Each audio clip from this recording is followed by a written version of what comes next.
Every woman has a story. When I work with clients, they each come to me with their why.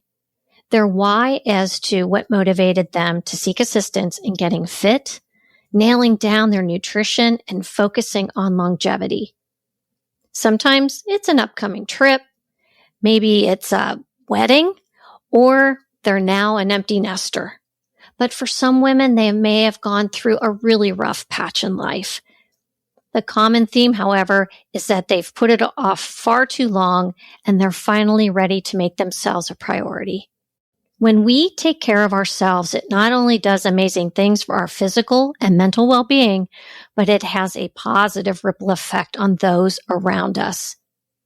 I'd like to share Faster Way with you. Let me show you what has been a game changer for me. Go to the show notes of this episode or reach out to me on social media.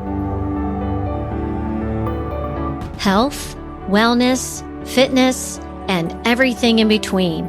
We're removing the taboo from what really matters in midlife. I'm your host, Michelle Folan, and this is Asking for a Friend. One of my goals of the podcast is to support other women in their business ventures and passion projects. It is very important that we embrace the mantra that all boats rise in high tides. I've had other podcasters and health coaches on the show because one size does not fit all.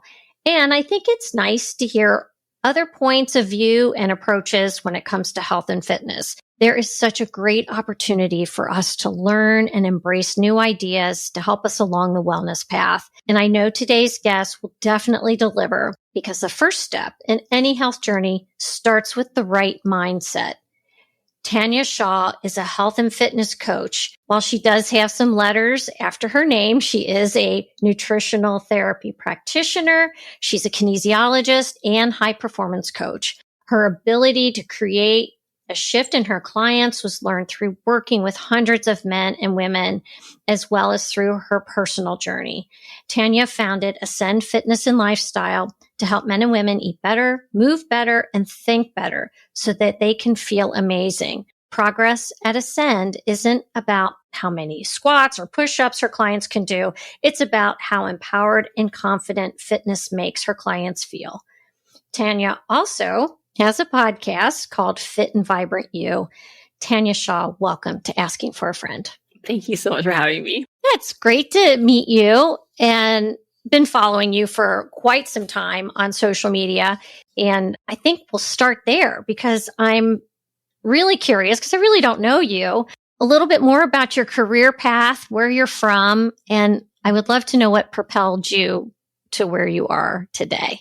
Awesome. Thank you. So I live in Chilliwack, British Columbia, which is about an hour and 15 minutes east of Vancouver in BC, just north of Seattle, about 2.5 hours north of Seattle, very close to the Washington border.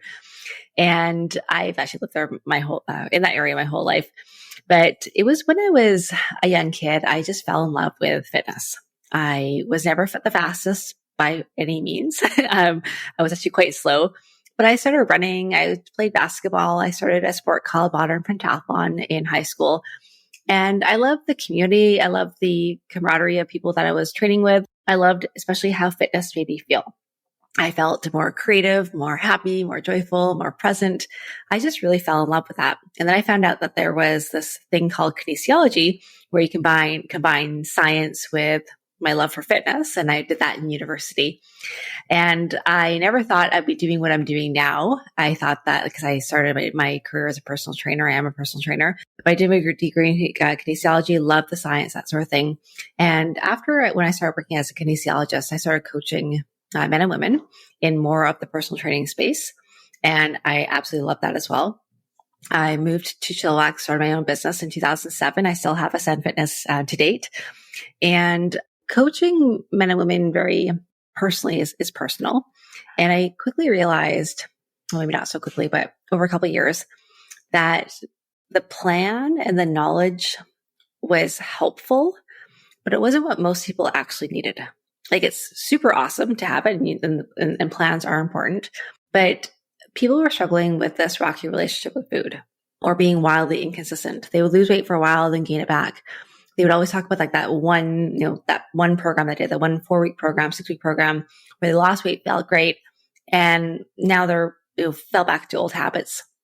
And it was about 2014 when I actually had to turn inwards on myself as well and call myself out on my own very disordered relationship with food, because I was doing double workouts every day. I was tracking absolutely everything, weighing multiple times a day, defining my self-worth by the number of the scale, all that kind of disordered behaviors when it comes to food and weight loss.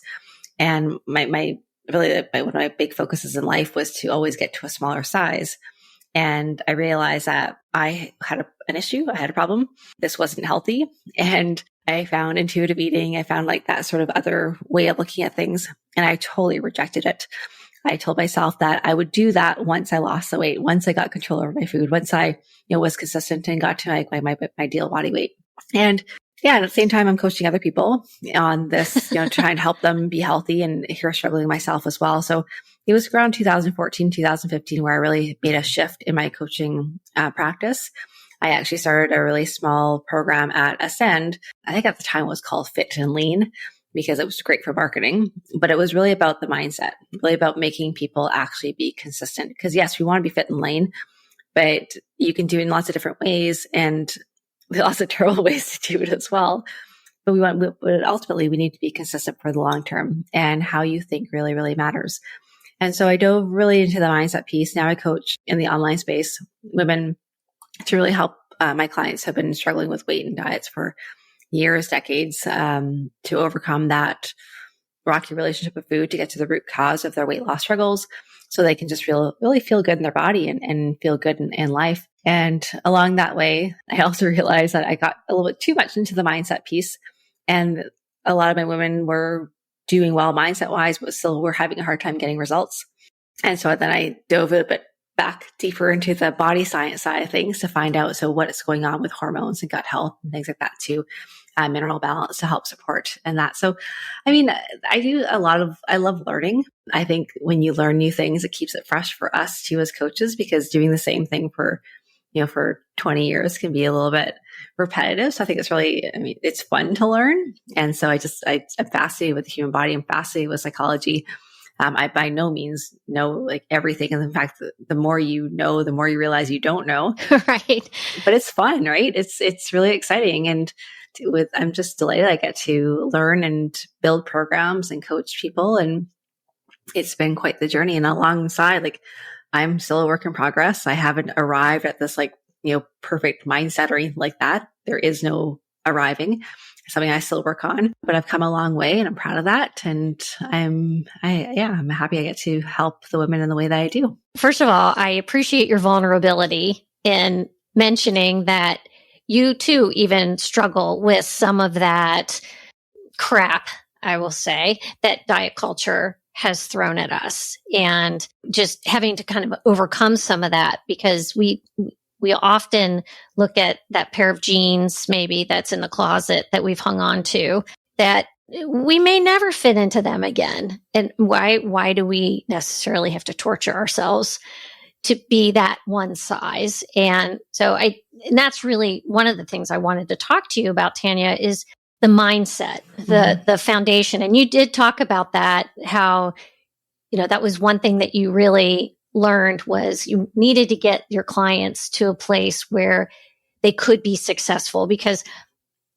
there is no 6-week diet out there that is going to be successful in the long term. And so you kind of got to get clients buckled up, right? You got to get them in the right state of mind to say, you may not see a lot of results in 4, 5, 6 weeks. It's going to be longer than that. So give me a sense of how you get your clients past some of those preconceived ideas, not just about themselves, but about diet culture. Yeah, it's there is no one size fits all approach. I'm very happy and very fortunate. A lot of my clients find me after listening to the podcast for a long time, or they hear me on another podcast, and what I say resonates. So they kind of listen to me long enough that a lot of what I say kind of sinks in a little bit, and they can kind of like, so I have a bit of a leg up there. I think it's a lot harder when you take someone who is, really hardcore into like wanting to get results for that vacation to Mexico. And then here I am telling them something different. But I do think that you have to fundamentally also be kind of ready for it, because most of the women I work with, they have done so many diets in the past. They've tried so many times in the past. They realize like, yes, I wish it would work. Like, just like how I rejected intuitive eating when I first found it. I'm like, I'll do that when I lose the weight. Or we say like, I'll work on the mindset piece when I lose the weight. So I think somehow you need to be a little bit ready for it as well. You need to be recognizing that this is something that we actually have to work on. And I think right now there's a lot more of that conversation in social media and just in society in general about the importance of mindset.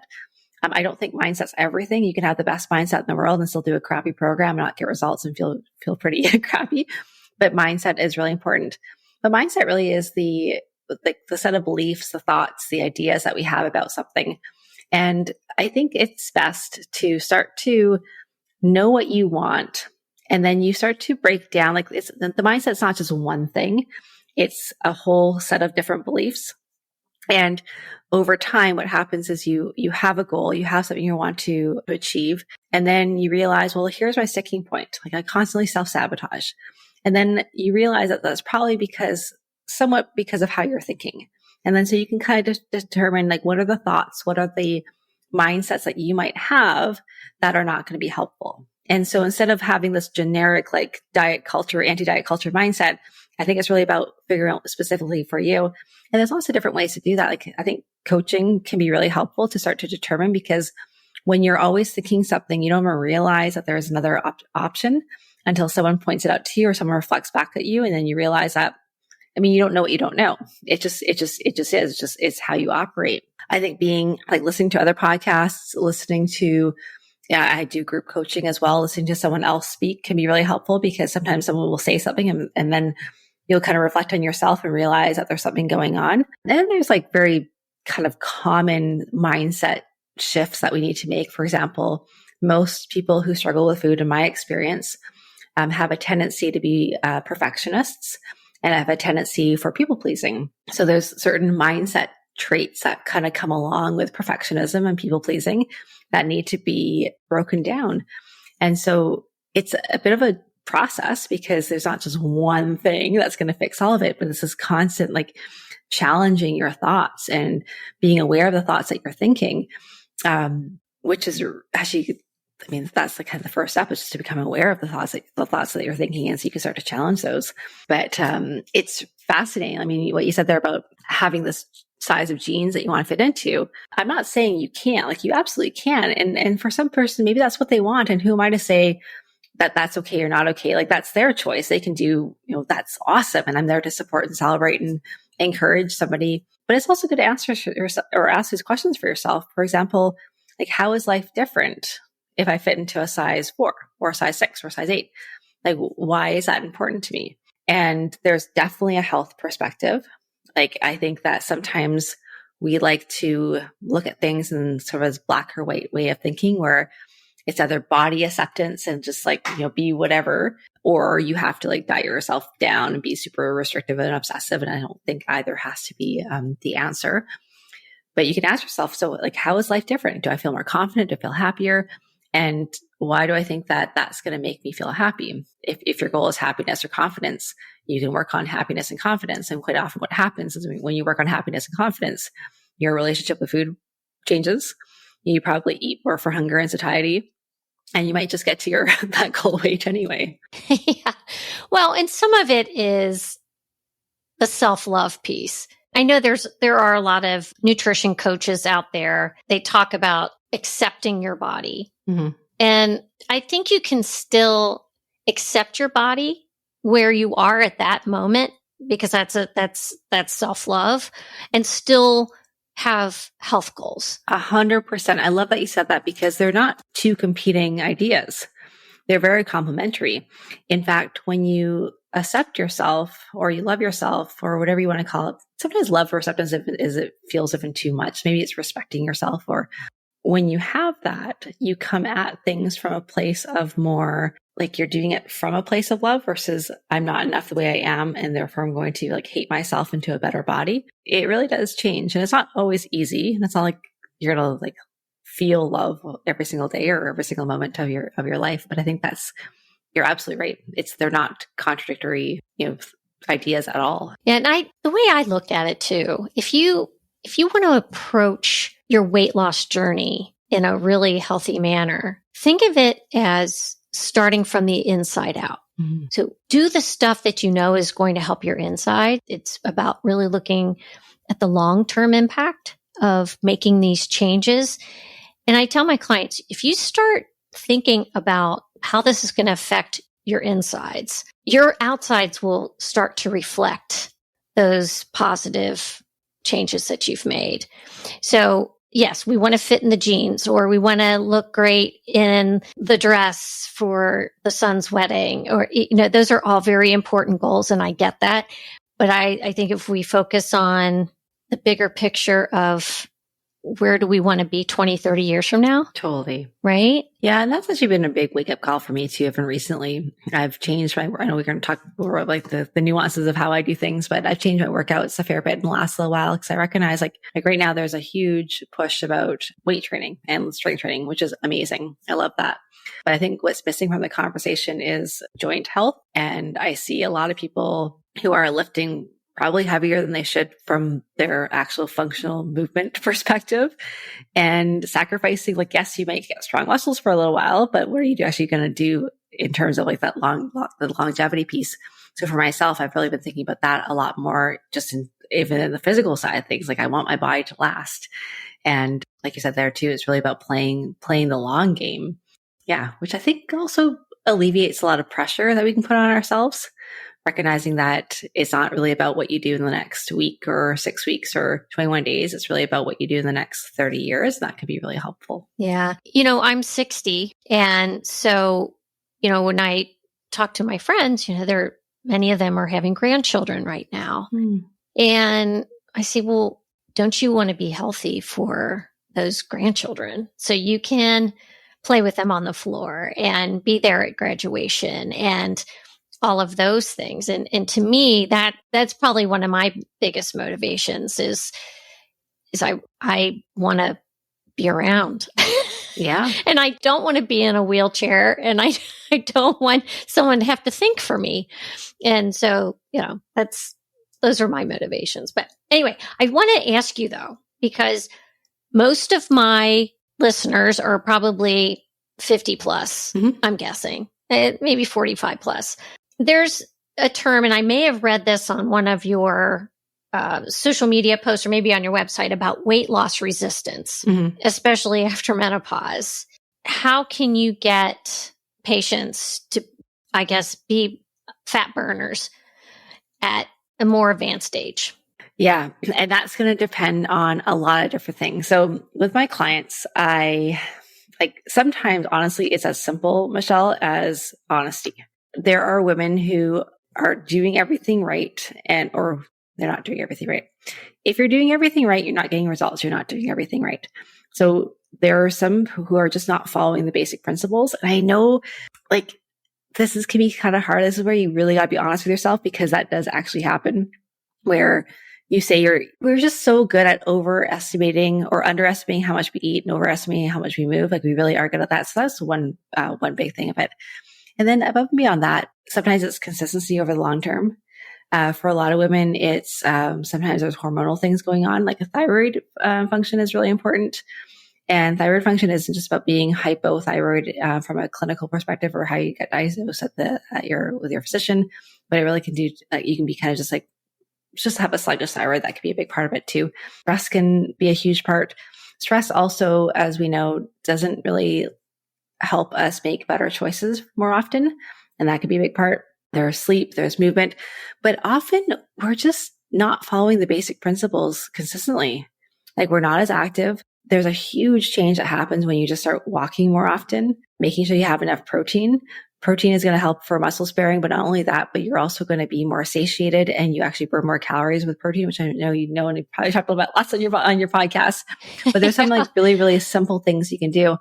And then beyond that, Sometimes it's looking at things like your gut health. Sometimes it's looking things at just like what's going on, with your body from a more like looking at the labs a little bit deeper. But honestly, a lot of it is going to come down to movement, like how much you're moving your body. I know it sounds so simple. Making sure you're having enough protein. Your carb intake can kind of differ depending on what your goals are, what your activity levels are, whether you're struggling with any insulin resistance. Like that's another thing that can come up quite often for weight loss resistance. But a big part is just the willingness to look at our habits and be honest with ourselves. Like it's just, I wish it was like some magic thing that we could just do. And it's just like this one little thing.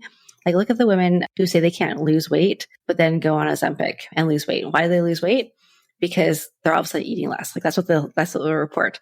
And I guarantee that even if you think you're like not eating much or can't lose weight, like if you were tied up to a tree for a long time, we're not getting any food, you'd lose weight.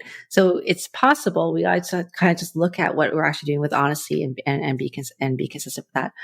And then sometimes too, we do things like we go into a calorie deficit for too long. And what usually happens with that is we upregulate our hunger signals. So we tend to eat more, or we also downregulate how much we move. Like just spontaneous movement seems to go down when you go into too much of a calorie deficit. So it's looking at those things. But it's honestly, weight loss can be pretty simple. It can take time. Like I know we wish it was as fast as it was in your 20s and 30s. It can take some time, but it really is a lot about being consistent over the long term. And the good news that there's so many different methods and tools and plans and programs you can choose that works for your lifestyle so that you can be consistent. Have you had clients that have been on one of the GLP-1 drugs? Yep. Yeah. And I know what my approach is with those clients because I've had clients who have been on them and then gained their weight back. And then I have some clients right now that are currently on them. And I like that because I want to be able to work with them while they're on it so we can spare their muscle. Totally. And get them eating enough protein so they don't have sarcopenia. What are you doing for those patients or clients? Yeah. Clients. So my clients, yes. A big part, just like so same sort of thing. The basic principles still apply. Having enough protein, working on your strength training, that sort of thing is still going to be really important.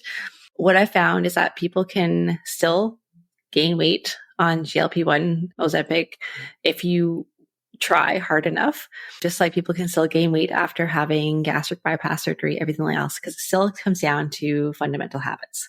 Like if your eating was completely emotional before, a lot of the cravings do tend to go away with drugs like that, but it's still possible to override that if you really try. I think a big part of it is still the basics. It's still working on the mindset, still working on habits, it's still working on how you speak to yourself, your identity, all that sort of thing as well.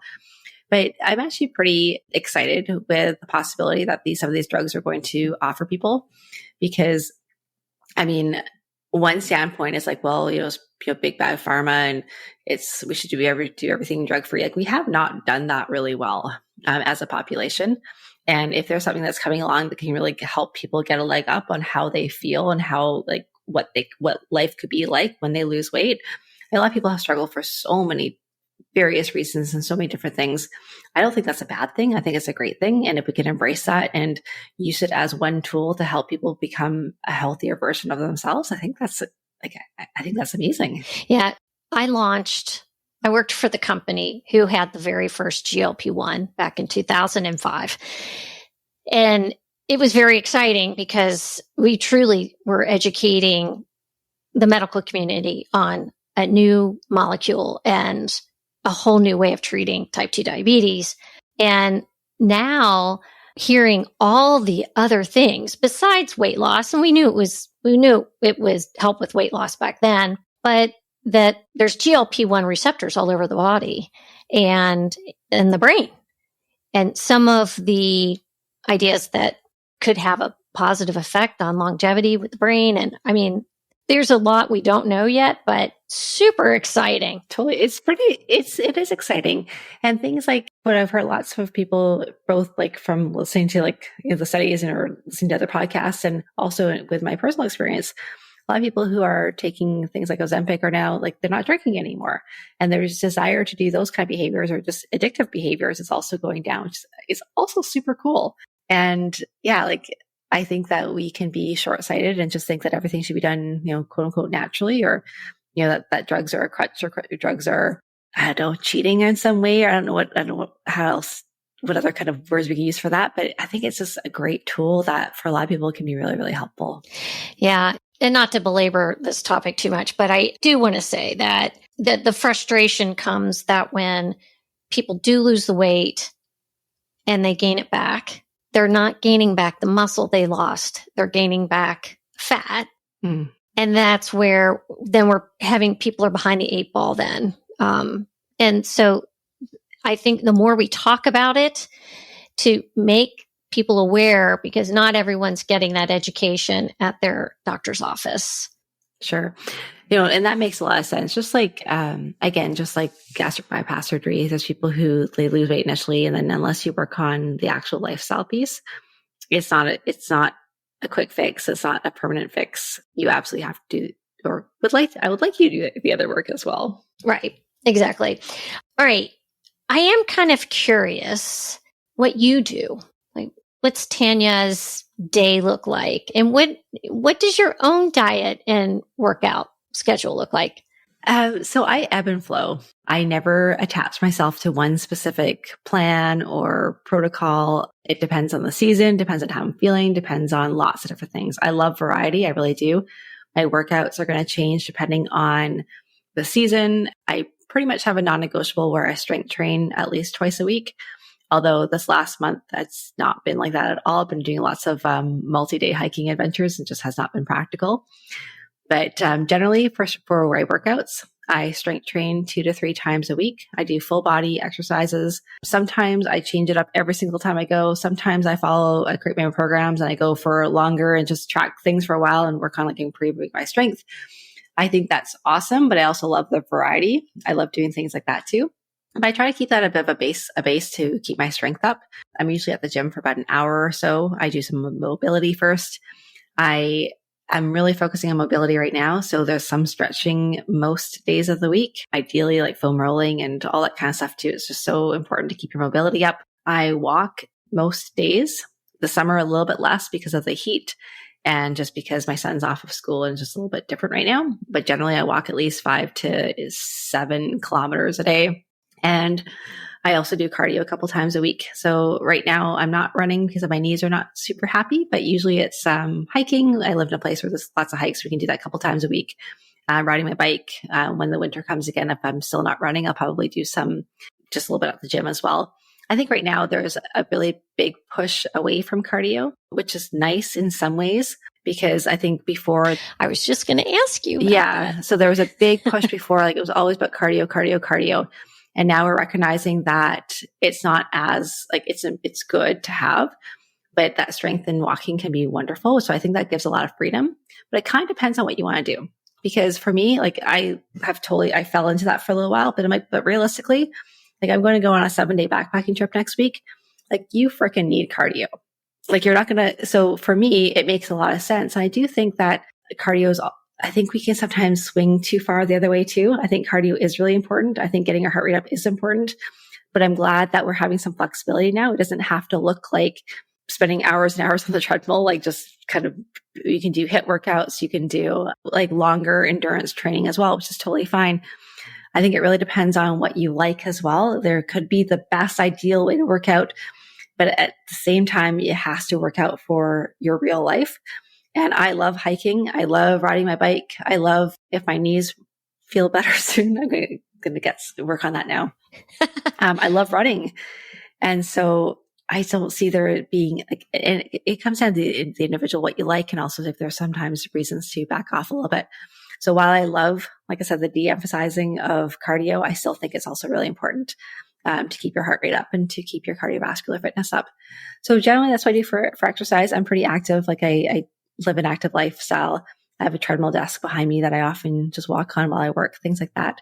And then food wise, sleep is important. I go to bed pretty early. I'm an early riser as well. What time do you go to bed? Oh, generally by 9. Okay. I am like, and then up usually around between 5 and 6. Again, it's the summer right now. I've been on vacation a lot, so it's a little bit different. And then for food, I phase in and out of tracking. I used to track relentlessly. And I didn't track for a long time because I just went through that swing of just recognizing I had a bit of an issue with it. And now I'm back to, I phase in and out kind of depending on if I need to kind of just tighten things up a little bit.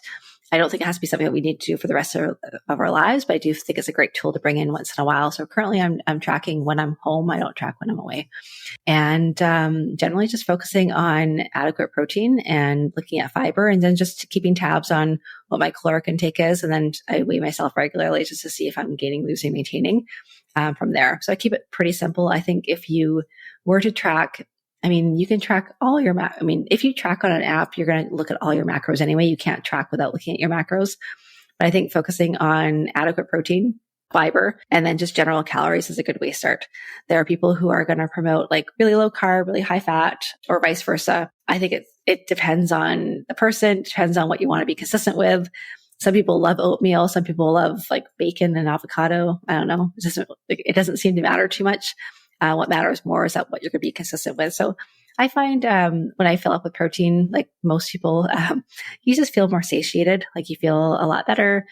And it's been pretty good. The last couple of days, I've had a bit of a GI thing going on, so I haven't eaten a whole lot. But when I'm on, I will stay focused on that. Yeah. I keep it pretty simple, though. I think that. Yeah. I also track my habits right now. I have a couple of habits that I'm working on, like, just my mobility and strength workouts and things like that. And yeah, keep it. Okay. So back to your protein. Mm-hmm. How many grams of protein do you try to get a day? Oh, it varies. I'd say between about 100 and, on a low day, about 100. Like yesterday, I didn't eat a lot. So it was probably about that to 100, 150 is kind of like the range I go. All right. So I like the idea of, let's be floating right now. It's kind of like 0.7 to 1 gram of pound of ideal body weight. I think the ideal body weight is, the part that some people forget about, not necessarily your current, but that's a pretty good, place. And sometimes I've been incorporating a lot more plant-based proteins to my diet as well. I think there's in the functional health space, it tends to be very kind of not quite anti-vegan, but very like anti-vegetarian, that meat's so important for us. I think that as humans, I think meat can be wonderful, but I do think that from the health of, really the population and sort of the planet, I think having more plant-based protein can be really awesome as well. I don't think that there is, we have this idea that we should all eat like, I know I'm going to get a little bit off track here, but there's this idea that we all need like 150 grams of protein or so much protein, and that we should all have like properly prepared, ethically raised animals to do it. But it's just not realistic that we can all do it like that. So I think having some plant-based proteins can be really great. So I like variety. I like a lot of things. Yeah, I think it's good to mix it up. I do a vegan protein powder. Mm-hmm. But I eat meat. I love bacon. I try to get it all in there. Edamame is great. Totally. I think we can get very dogmatic when it comes to certain foods, and there are certain kind of camps out there that are very like soy is the devil and soy is awful. I'm like, well, but then you look at the populations in the world that have a lot of like the highest longevity and health, and a lot of them eat a lot of soy. So yeah, I have to ask you about soy, because my husband, he's trying to convince me that he knows how to make tofu. Oh, dear. And I look at it, I touch it, and I go, ugh, I can't. So I'm not there yet on the tofu. Yeah, but I'm not the person to talk to about making tofu. I'm not great at it. They actually have a cooking class in my community once a month that teaches about plant-based cooking. And I think the one in September is going to be on tofu. So I'd like to go there and learn more about it. I've had the best luck. Will you report back? Yeah. Let me know. So I've had the best luck though with scrambled tofu. If you take firm tofu, I think it was firm, not extra firm. And then I just use a potato masher and I mix in a little bit of almond milk, a little bit of turmeric, nutritional yeast, salt, and it makes it like scrambled eggs. And that I find it actually kind of like looks it doesn't quite taste like scrambled eggs, let's be honest, but just like cauliflower rice doesn't taste like rice, but it's still good. Yeah. Okay. So that's what I've had the best luck with. All right. I'll put that in the show notes so we can write down Tanya's scrambled tofu recipe. Yeah, there you go. Lord. All right. So you do count macros, but you don't like weigh your food every day. And I'm kind of there too. Yeah, if I'm counting, like if I'm tracking, I'll weigh my food. Like it's really simple to have a food scale out and just sort of tear it and put your food in a bowl.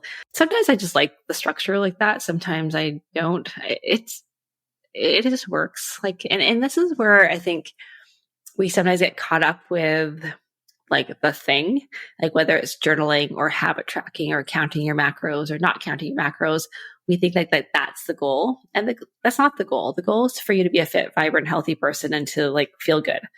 And so there's so many different ways to get there. Like there are people who are plant-based. There are people who are higher protein, like, kind of paleo-based type eating styles. There are people who count macros or people who like, the coaches that will hang their or plant their flag on the idea that I don't make you count, like, because counting's like terrible or counting's like, who has time for that? It's like, there's lots of different tools. Some of my clients are very analytical. They love looking at all the data. Some people don't. They just want to know that they need to eat certain, and everyone has different bandwidths and kind of abilities to do different things in their life too. So, okay. What about water? How much water do you drink a day? Oh, I don't even know, but lots. Right now, I usually have a big jar beside me with a big straw. Yeah. So obviously our listeners can't see that, but it's like a freaking huge mason jar where she's got a straw in it. Yeah, it's the big mason jars. And the cool thing with these mason jars, you can actually buy on Amazon like tops for them. So you can put a straw in them, and that way, like I have a cat who likes to put his paw into my water. So it's nice to have a top sometimes or to prevent spills. So if I'm at home, I usually have one of those going on. But I would say probably about, 3 liters a day-ish. I never track my water because there's been a few times where I might have not drinking enough, like rarely, like our last backpacking trip, probably didn't drink enough water, but that meant I didn't have to go pee in the middle of the night. So it's kind of good when we're tending. But yeah, one of the habits I have is first thing in the morning when I wake up, before anything else goes into my mouth, I have a big glass of water. And that's nothing I force myself to do. It's just like when you do it often enough, it's like brushing your teeth. You can't go to bed without your teeth brushed. Yeah. So a couple things there with my clients, we really try to get them to drink more water. Mm-hmm. And the first comment I get is, I had to get up twice in the middle of the night last night, so I know that's a problem. But one thing that I've started doing, and I started doing this maybe 3 or 4 months ago, but I started putting a good pinch of sea salt in my water in the morning. Okay. And I'll tell you, it really has made a huge difference. So I feel so much better. I do that usually in the summertime when I sweat a lot more. I'll put a pinch of sea salt because it's a great electrolyte. I also carry always sea salt in a little like pill container when I go hiking because it's great for electrolytes. And it's way cheaper than like the other stuff out there too. It doesn't taste as good, but really helpful for that. And in regards to going pee in the middle of the night, I learned this actually. Andrew Huberman, the Huberman Lab, had a really good podcast on water. And I think it was from this one, but he said that, and I don't know where this came from, but if you drink more of your water within the first 10 hours of waking, that's where it's the most important. So you can kind of try to get it in there, and then you can kind of just not drink as much water towards the later part of your day. And that could be helpful because then you don't have to go pee so often. And also it's a little bit about just getting used to it. Like I actually rarely go pee in the middle of the night. I usually go pee in the middle of the night when I'm in a tent, but yeah, probably because I wake up and I'm like, then I think about having to go pee, but usually I don't, but I drink a lot of water. I would love to know how you work with your clients. And you said you do some virtual as well, right? Yeah. So I do, at Ascend, we have a personal training studio. So that's mostly the fitness focus, although we do some nutrition coaching there too. But yeah, I do virtual coaching mostly, whether we do lab testing or the mindset coaching. My program is a hybrid between group coaching and then one-on-one as well. So it's kind of the beauty of having Zoom and having, that ability. But I love also in person. I'm actually hosting my first retreat this October. And so I have a couple clients coming up I have a small retreat on a little island on the just off of Vancouver. So it'll be lovely. Mm-hmm. Oh, nice. Oh, good luck with that. That sounds awesome. Thank you. And then about your podcast, you have a podcast called Fit and Vibrant You. I would encourage everybody to check it out. You've been doing the podcast since 2015. Yeah. I am like blown away. 9 years. Yeah. That's a long time. 9 years is a long time. And it's funny, you think that at some point you run out of things to say, but you don't. I did do a couple of repeat episodes. Like I just took them from the vault and re-released them this summer because I was taking a bit of time off. But no, it's there's lots to talk about. And that's consistency. Sometimes, yeah, it's been good. I just keep giving it. That's great. And then I would want to know one of your own personal pillars of self-care. Oh, personal pillars of self-care. That's a really good question. My definition from self-care has changed a lot in the last little bit. I did a podcast on it. Actually, I read a book called God on a Harley. And there was this one quote of the book about how he was talking about the main character of the book and how she thought she was taking care of herself because she worked out, she ate pretty well and all these kind of things. And that sounded like me. Like I'm like, I take care of myself. I work out, I walk every day, I take some time off, I sleep well. But I think self-care really does for me has been realizing it comes down to how I treat myself and like how I speak to myself. And that, because sometimes I'm not really that mean to myself, but there are sort of subtleties of judgment or it's that, and really honoring my desires. Like this last 3 months, I've taken a lot of time off and I'm just recognizing that going forward, self-care for me is going to mean actually like having routines and rituals of rest and adventures and things that really light me up on a regular basis. So yeah, it's changed a little bit for me and I'm still sort of working out what that looks like. But I think a lot of it is, I think stepping out of just like the basics of exercise and fit and eating and really about what we need to really feel fully alive and fully whole. I love that, Tanya. Yeah, thank you. I really like that. I think that would be a great practice for everybody. I mean, we take care of the outside and the inside, but are we taking care of our heart and our mind? Totally. Yeah, this book, I should have it beside me. No, I don't have it beside me. It was called God on a Harley. It's a really, really short book. It's like 100 pages, or 150 pages. You could read it in probably 2 hours, like in short pages. It's a little book. And he talks about 6 principles to live life by. So she ends up meeting God, but God's not really God. God's like comes on a Harley Davidson. And one of them was about take care of yourself first and foremost, but then it was really about kind of changing how you define self-care. So I thought that one kind of hit me, resonated with me. So it was good. Okay. I'm going to put that one in the show notes too, along with your tofu scramble recipe. Oh, no. All right. Tanya Shaw, where can the listeners find you? Oh, thank you. You know what the best is probably my podcast, which is everywhere you listen to podcasts, Fit and Vibrant You. I might change the name eventually. I'm kind of thinking it might be time for a reinvention, but currently it's Fit and Vibrant You. Or my website is tanyashaw.com. And then when you get there, I have links to all like my Instagram and Facebook and all that kind of stuff. So, all righty. Again, we'll just make sure that we got all that in the show notes. Tanya Shaw, this was a lot of fun. Yeah. I really am glad that we connected, and thanks for being a guest today. I so appreciate it. Thank you. I am so grateful for the ratings and reviews from our listeners. Did you know that your reviews help other people find Asking for a Friend? If you like what you hear, won't you please leave a review on Spotify or Apple? Thank you from the bottom of my heart.